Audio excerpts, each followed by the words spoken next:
เป็นทิศเลยฝนตก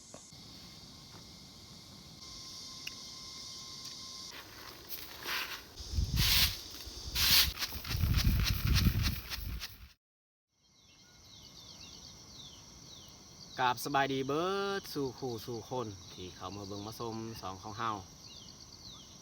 สำหรับวันนี้พวกเฮาก็ขึ้นมาอยู่เทิงไฮขึ้นมาเกี่ยวข้าวให้แนวพันธุ์ข้าวเจ้าแต่ว่าเฮาขึ้นมาวันนี้ก็ไม่แต่ขึ้นมา2 คนขึ้นมาเกี่ยวข้าวกับเมียส่วนน้องๆเนี่ยบ่ได้มาเนาะเขาไปเฮ็ดเวียกทางอื่นไม่แต่พวกเฮา2 คนนั่นแหละมาเกี่ยวข้าวโอเคมันแต่ทุกคนติดตามเบิ่งกับพวกเฮาได้ในวันนี้เครื่องคล้องเขาก็เอาไปเลยเพราะว่าเขาสิไปตั้งบอลเหยียบเข้านี่แมนอยู่ระหว่างกลางหันเนาะถ้าว่าไม่แต่2 คนพวกเฮานี่เฮาเกี่ยวอาจจะได้3 มื้อถ้าว่าน้องๆมาเนี่ยก็2 มื้อ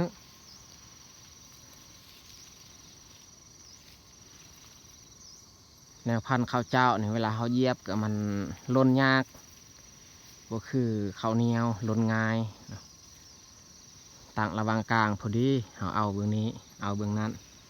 แบกไปเหยียบบอลเดียวเลยข้าวเจ้ากับพอดีสุกละเอียดบาดนี่เฮาทาจนกลัวฝนเศร้าตกเบื้องที่สัตว์ป่ามากินนี่แมนเบื้องเทิงฮันสังเกตเบื้องบอลว่างๆฮันนี่แมนแล้วมันกินก้อนที่เฮาจะขุดบอลเฮาเหยียบเข้านี่เฮาเกี่ยวเข้าไปก่อนแล้วจึงคอยมาขุดนำลังเม็ดข้าวเจ้านี่มันเม็ดน้อยๆแต่ว่ายาวๆเม็ดของมัน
มื้อนี้นี่เฮาเกี่ยวอาจจะบ่ได้หลายเพราะว่าเฮาต้องได้ขุดบอลเฮาเหยียบเข้าอีกจักหน่อยต้องแยกกับบ่มาไปตั้งแต่เช้าเลยไปกับหมู่พากันไปลิ้นโทรศัพท์ไปลิ้นเกมย่อมคือกันนะทุกครั้งที่น้องแยกได้มาให้อันนี้ก็เฮาบอกหลายครั้งหลายที่ถ้าว่าเฮาบ่ได้บอกนี่แล้วและมันไปก็มีได้บางคนในบ้านเฮานี่แบบว่าลูกหลานนี่พ่อแม่เขาบ่สู้ใส่ปานใดเขาว่าไอ้ต้นการที่เฮาใส่อันเด็กน้อยเขาเฮ็ดเวียกนี่เป็นสิ่งที่ดีถ้าว่าเฮาปล่อยให้เขาเจ้าไปลิ้นไปเที่ยวนี่บัดใหญ่มานี่แห้งแล้วและเขาขี้คร้านเฮ็ดเวียกเฮ็ดงาน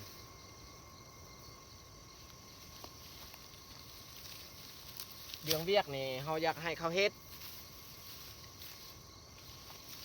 ถ้าว่าบ่เฮ็ดนี่บ่ได้กิน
อยเกี่ยวสำนี้ละ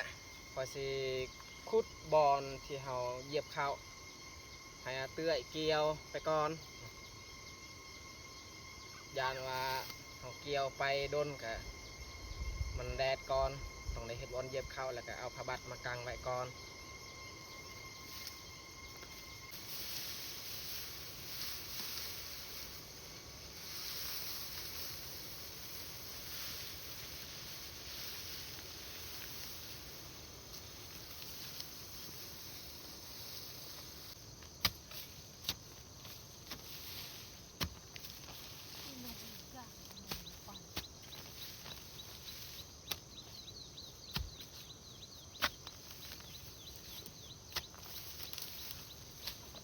เฮาขุดบอลเฮาเหยียบเข้า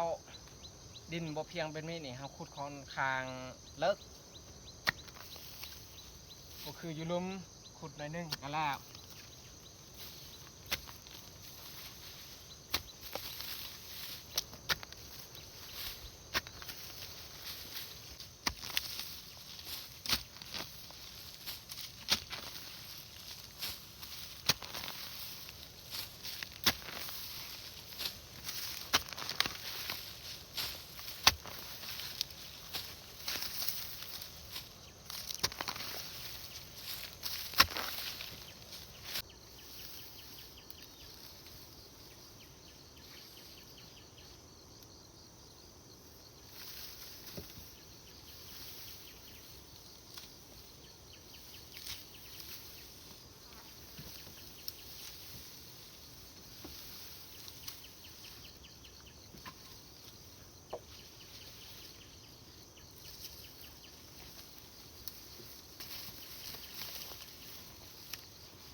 สักหลักไว้เพื่อมันครึ่งบ่ให้ไหมมันทิ้งลง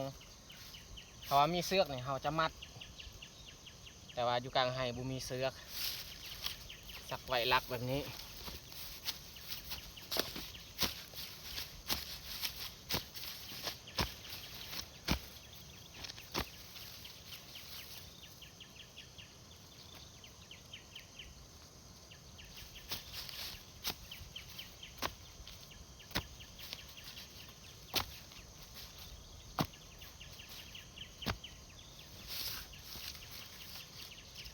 ตรงนี้ความสูง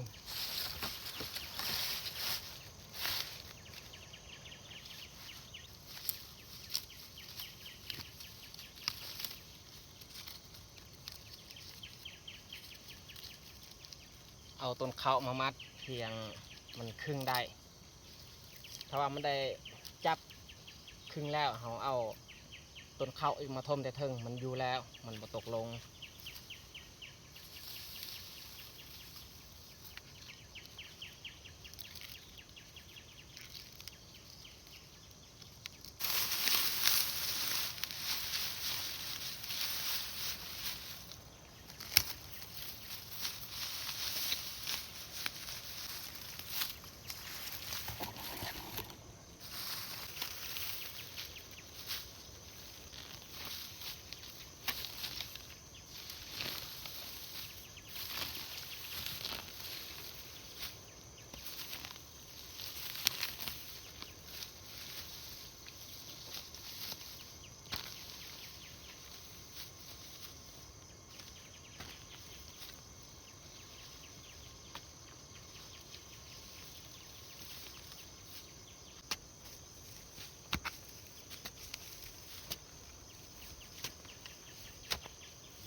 แบบนี้เราตันไว้เมื่อเราขุดดินนี่มันจะบ่ลงง่ายแล้วโอ้หินหลาย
เรียบร้อย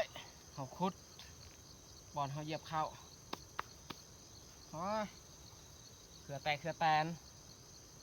ขุดคนเดียวมื้อที่เฮาขุดนักนี่น้องๆก็บ่มาซ้ำดินมันมีหินปนน้ำถ้าว่ามีแต่ดินละลากก็บ่ยากปานใดเพราะว่าดินมันอ่อนที่มันยากมีหินแล้วก็มีกระตอไม้ฮะมันยากครับขุดมีหากไม้พร้อมมีแต่เฮาสิย่างไปทอดเอาลักเนาะบอนเฮาเหยียบเก่าหันมาสักอยู่นี่ต่อ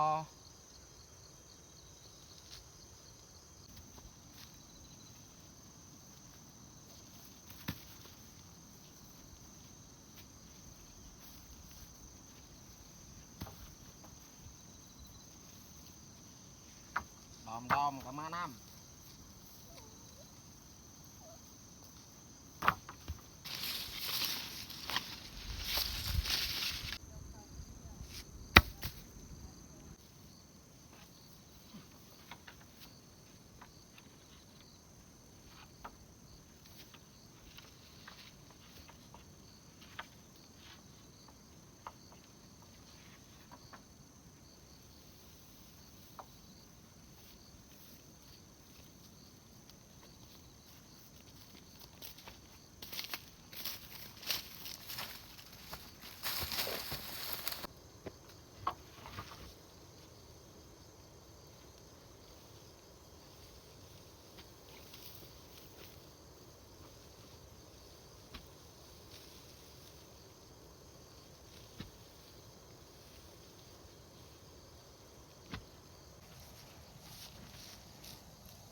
ไม้ตัวเฮาจับเวลาเฮาเหยียบเข้า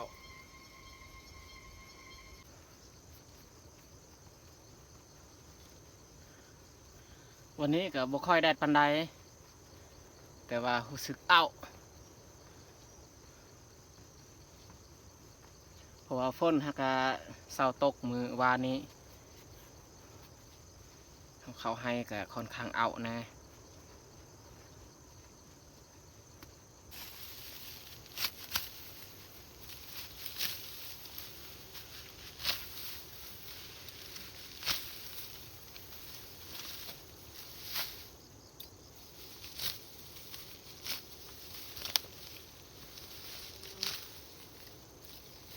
เขาเกี่ยวเอาต้นข้าวเพื่อเขาจะมาปูบอนที่เขาขุดบ่ให้ผ้าบัดเปื้อนหลาย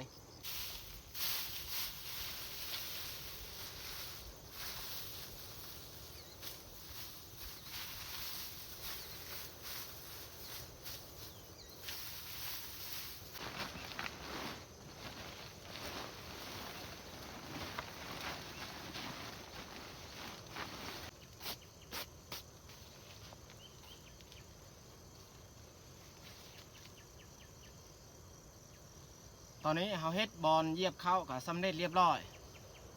นั่งพักผ่อนก่อนเดี๋ยวจึงคอยย่างไปเก็บเข้าแล้วก็มาเหยียบ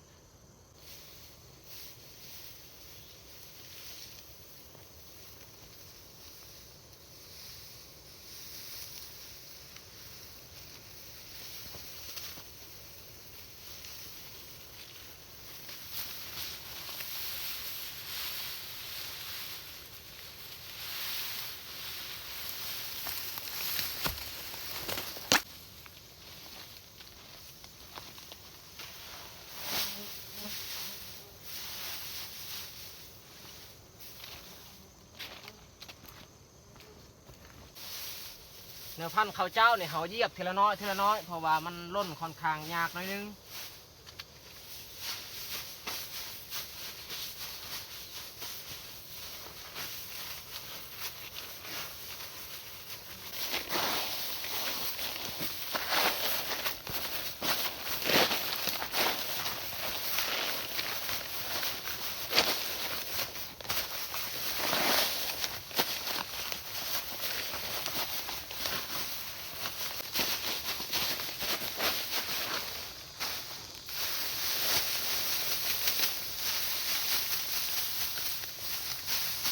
ต้นข้าวที่เขาสั้นทำอิฐนี่เขาจะปะไว้ลุ่มทาบัดเลย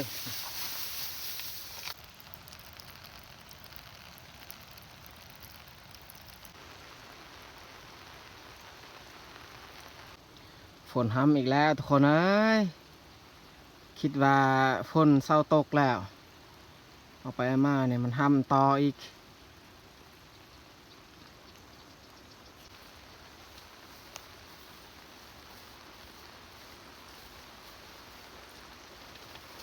เพราะว่ามันตกแห้ง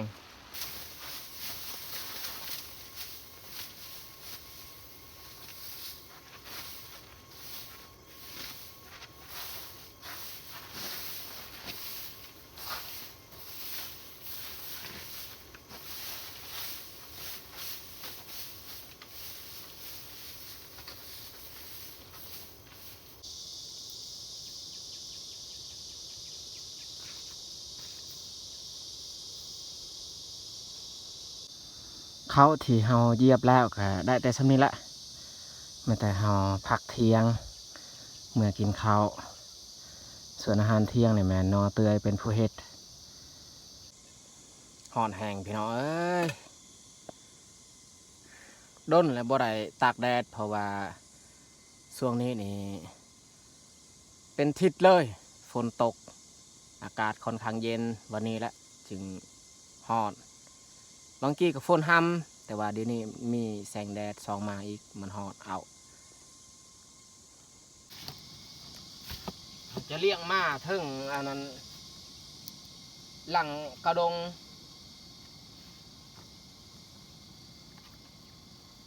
อย่างนั้นมันห้องให้จะน้อยส่วนเขากินข้าวเขาเลี้ยงมาก่อน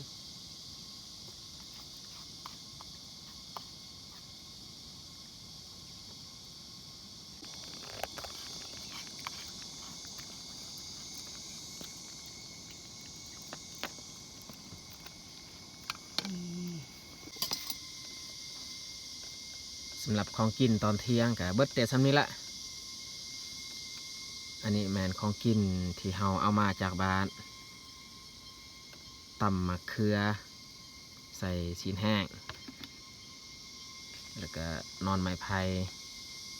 แกงมักบวบส่วนอันนี้แมนแจว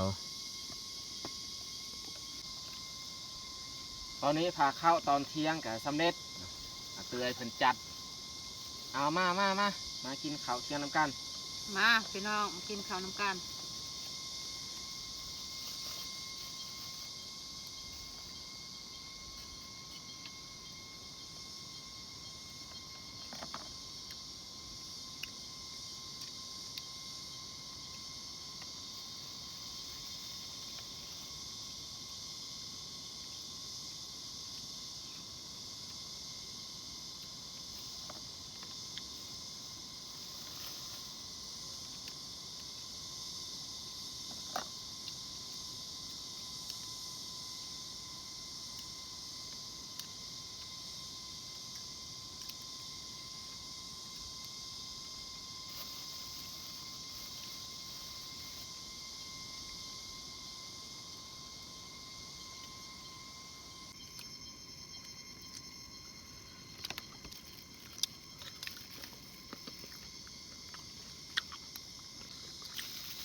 ลมพัดมาแต่พุ่น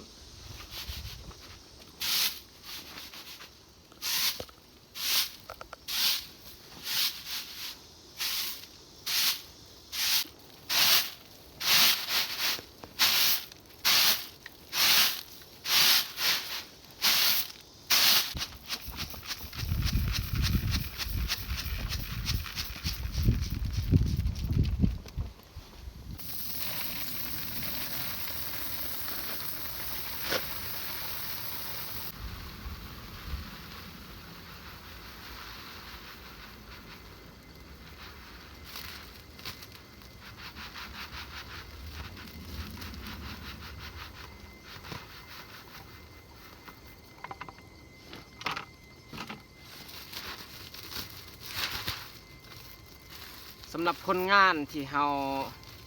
เกี่ยวเข้าวันนี้ก็ได้แต่คู่ปลายกับผู้ดีกระสอบหนึ่ง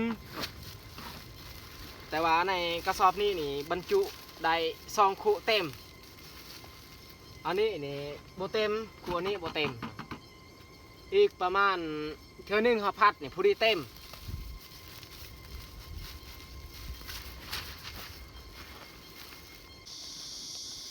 ผ้าบัดกับพับไว้อยู่หันเครื่องคล้อง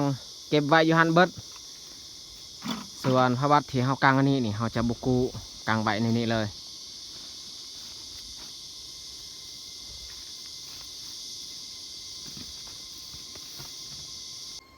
สำหรับวันนี้นี่เฮาได้แต่กระสอบเดียวไม่แต่ผู้เดียวคอยเจ๊ส่วนเข้าตัวนี้เฮาก็สิเมื่อไว้อยู่เราเข้าคือกันไว้เป็นกระสอบพันสีทอกกับบ่ได้เพราะว่าอันนี้แนวพันต่าง